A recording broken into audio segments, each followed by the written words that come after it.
اس کے پاؤں کی انگلی میں چاندی کے بچھوے کی سریلی جھنک جادو سا بن کر تیر گئی، اور یہ آواز دلوں کو گھائل کر دینے کے لیے کافی تھی۔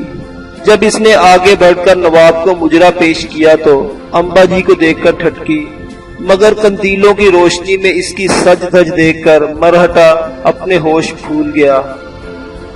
چاند بھائی نواب کے سامنے صورت تصویر کھڑی تھی، اور امبا جی اس چاند کے ٹکڑے کو دیکھ کر تصویر حیرت بن گیا تھا۔ 20-21 سال کی بھرپور جوانی، حسن و جمال کا پیکر، سر سے پاؤں تک کہیں بھی تو نظر ٹھہرتی نہ تھی۔ سوچنے لگا، اگر اسی قیامت کا نام چاند بھائی ہے تو نواب کا تڑپنا بالکل بجا ہے۔ ایسی صورتوں پر تو حکمران سلطنتیں ہار دیا کرتے ہیں، مگر یہ چاند تو گوالیار کے آسمان پر چمکنا چاہیے۔ امبا جی نے کچھ اور بھی سوچا کہ اگر یہ چاند ہاتھ لگے تو گوالیار کے راج محلوں میں بیجا بائی کا ستارہ مان پڑ جائے، جو آج بھی مرہٹا سرداروں کو خاطر میں نہیں لاتی۔ ادھر نواب کریم خان چپ بیٹھا سوچ رہا تھا کہ اظہار طلب کی زبان کہاں سے لائے اور چاند کو کس منہ سے بتائے کہ اس کی حاضری کا مقصد کیا ہے۔ چند لمحوں کی اضطراب انگیز خاموشی کے بعد چاند بھائی نے خود ہی پوچھ لیا، سرکار نے مجھے طلب کیا ہے؟ امبا جی کو یوں لگا کسی ستار نے نغمہ سرائی کی ہے۔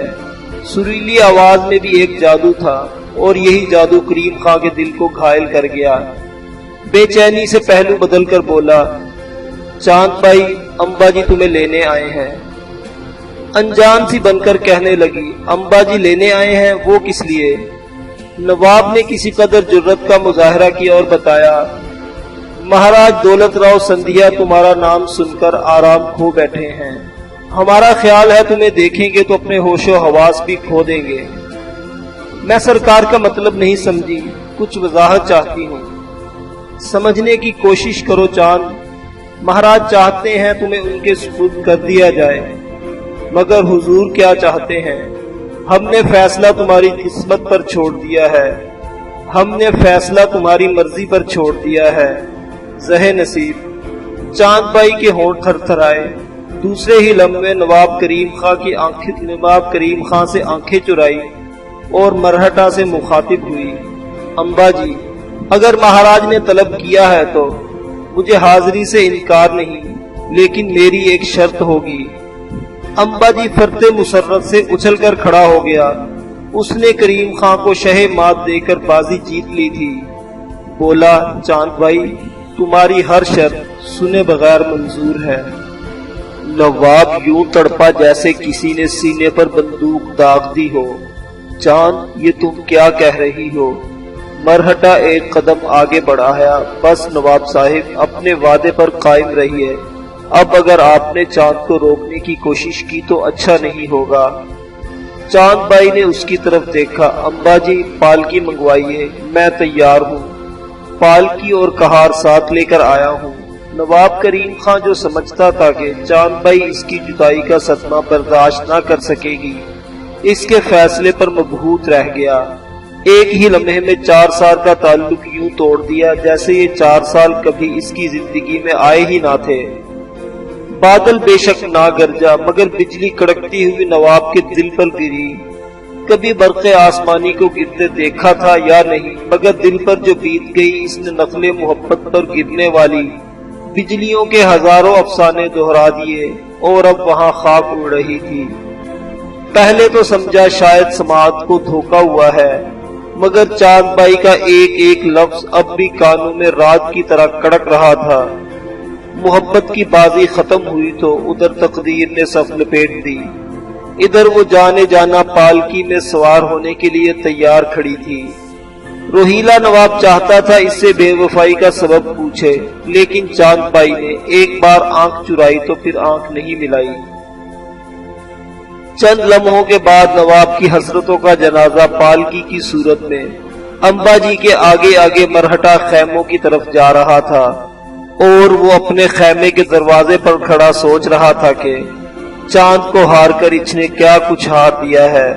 ایک بار خیال آیا، آخر طوائف زادی تھی، بڑی سرکار کے خاطر چھوٹی سرکار کو چھوڑ گئی۔